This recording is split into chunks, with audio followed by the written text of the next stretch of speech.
Смотрите в новом выпуске телепередачи «Вестник Харысхал». Благотворительный футбольный чемпионат во имя Надежды. В рубрике «Телеофис» разберем пилотный проект персонального информационного навигатора Фонда социального страхования. Вдохновляющее кино о людях с сильным духом. Благотворительная акция «Доброе сердце» Амарах Сюрех объявляет сбор средств в помощь Алквиады Ивановой, 1999 года рождения, на срочное оперативное лечение в клинике город Сеул. Диагноз – новообразование тела L5 позвонка с интраканальным и экстравертебральным ростом. Чтобы помочь Алквиаде, вам достаточно отправить сообщение на короткий номер 3443 со словом «Якутия», пробел и сумма пожертвования. Поможем Алквиаде вместе!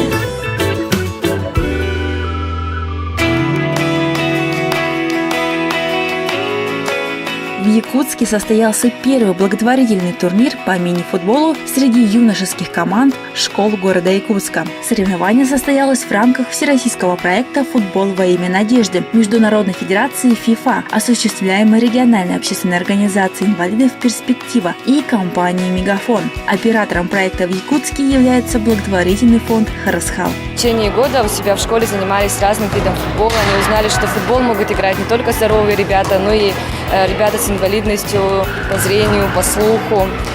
Они попробовали поиграть в разный футбол. И сегодня будет прям настоящая борьба. Каждая игра будет, тайм будет по 5 минут. Всего пройдет 20 игр, 5 команд, поэтому сегодня настрой прям боевой у всех. Сегодня мы решили сделать такой большой турнир среди этих 5 школ по мини-футболу. Ребята очень сильно готовились, волнуются, и надеюсь, что этот первый благотворительный турнир пройдет очень удачно, так как футбол действительно объединяет всех детей, и во благо спорта они сегодня будут творить добро, так как в турнире приняло участие 5 команд из числа школ участников проекта в Якутске. Это основная общеобразовательная школа номер 18, коррекционная школа-интернат номер 34, СОШ номер 35, Саха-политехнический лицей и Кангаласская школа. К турниру «Футбол во имя Надежды» также подключился Союз футболистов Республики Саха-Якутия. Главным судьей на соревновании стал глава судейского комитета Союза Виктор Толмач. Самое сложное? Это пройти, забить, и защищать ворота тоже. Соперники, кто самый сильный? Ну, сейчас 18-й будет самое сильное. Почему? Не знаю, но мы так думаем, что самое сильное будет. Что можете пожелать ребятам, кто мечтает играть в футбол? Чтобы стремились дальше, чтобы дисциплина хорошая была.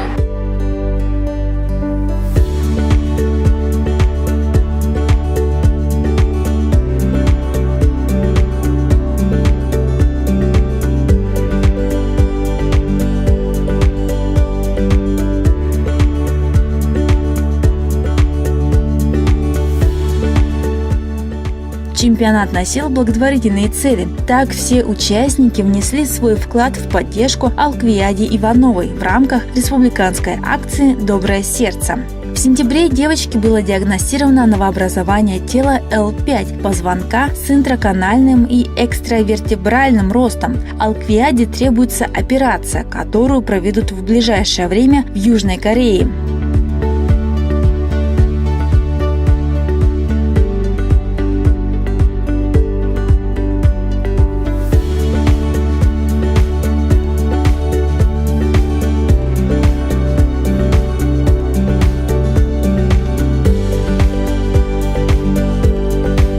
В настоящей напряженной борьбе бронзовым призером стала команда средней общеобразовательной школы номер 35. Почетное второе место заняла команда коррекционной СОШ номер 34. Первенство в турнире и почетное золото получила команда основной общеобразовательной школы номер 18.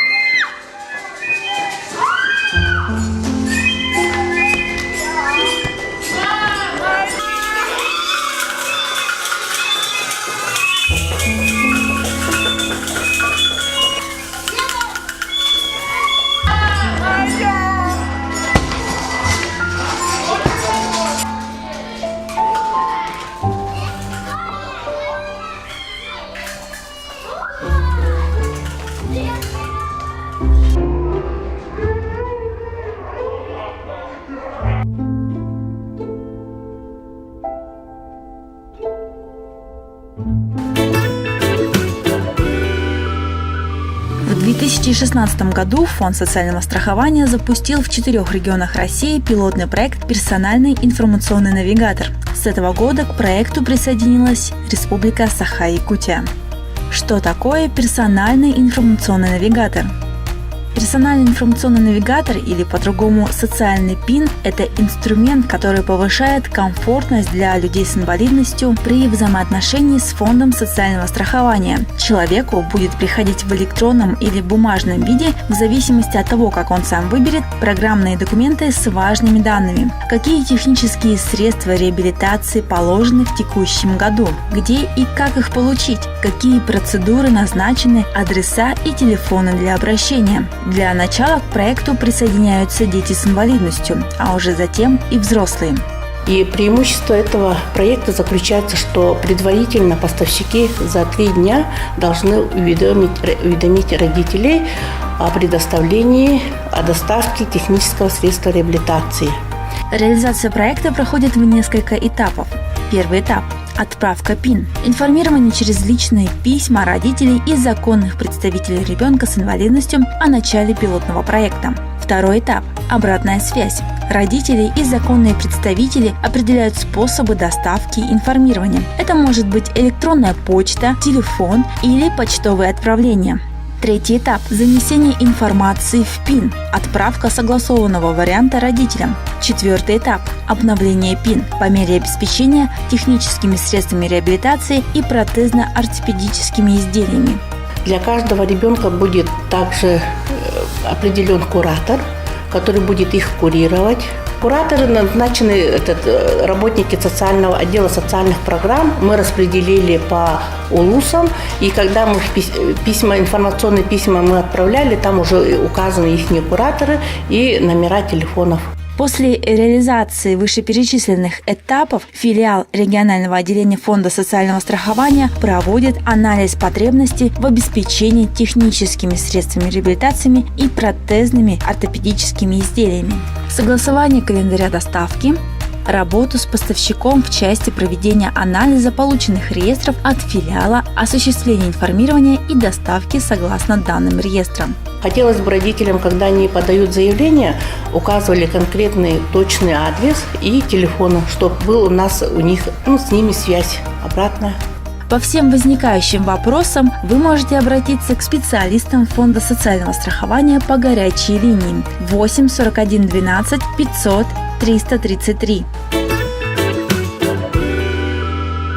Жизнь для людей с инвалидностью вовсе не должна быть неполноценной. Зачастую достигают такие люди с особенностями развития здоровья гораздо больших успехов, чем их абсолютно здоровые сверстники. Десятки историй борьбы с обстоятельствами и их триумфального преодоления были перенесены на большие экраны. И особенно ценно то, что многие из них основаны на реальных событиях. С радостью представляем вам новую рубрику «Кино о людях с сильным духом», где мы будем знакомить с самыми жизнеутверждающими фильмами о людях с инвалидностью. Итак, поехали! Вселенная Стивена Хокинга. Стивен Хокинг, наверное, самый известный из ныне живущих физиков нашей планеты. Однако свои потрясающие научные открытия он сделал, будучи парализованным из-за бокового амиотрофического склероза. Байопик рассказывает нам о самом начале карьеры ученого. В какой-то момент врачи диагностировали, что юноше осталось жить около 2 лет. После просмотра фильма Стивен Хокинг отправил режиссеру Джеймсу Маршу письмо, в котором отметил, что был в шоке от актерской игры Эдди Редмейна, изобразившего его. В некоторых моментах Стивену казалось, что он видит на экране самого себя. В фильме продемонстрирована борьба Стивена Хокинга с недугом. Немаловажную роль в этой борьбе сыграла жена гения. Она помогла ему пережить постепенный паралич, потерю речи и множество сопутствующих трагедий. И даже несмотря, что пара в итоге рассталась, кино доказывает, насколько важно присутствие близких в жизни людей, которым приходится преодолеть болезнь. Человек дождя. Фильм уже давно стал классикой мирового кинематографа. История безответного повесы, который понимает, что после смерти отца почти все наследство отходит его больному аутизмом брату Раймонду. Конечно, ни о каких родственных чувствах речи поначалу и не было. Раймонд был для Чарли просто умственно отсталым человеком с инвалидностью, обузой, человеком, которого можно забрать из интерната и взять в заложники ради денег. Но неожиданные совместные приключения меняют братьев. К слову, чтобы подготовиться к роли, Том Круз некоторое время проработал санитаром в больнице для аутистов. Впечатляющая игра актерского дуэта Дастина Хоффмана и Тома Круза, захватывающий сценарий, настоящий драматизм отношений. У этого кино много достоинств.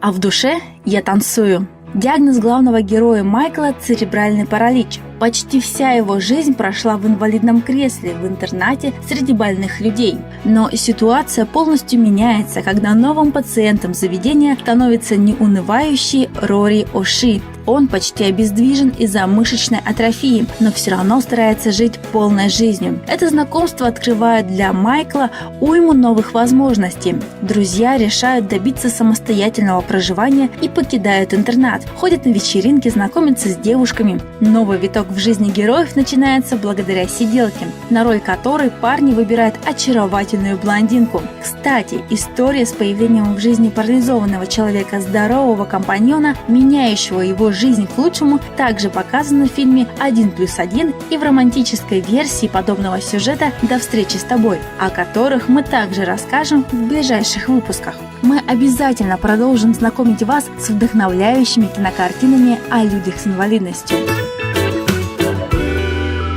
Благотворительная акция «Доброе сердце» Амарах Сюрех объявляет сбор средств в помощь Алквиады Ивановой, 1999 года рождения, на срочное оперативное лечение в клинике город Сеул. Диагноз – новообразование тела L5 позвонка с интраканальным и экстравертебральным ростом. Чтобы помочь Алквиаде, вам достаточно отправить сообщение на короткий номер 3443 со словом «Якутия», пробел и сумма пожертвования. Поможем Алквиаде вместе.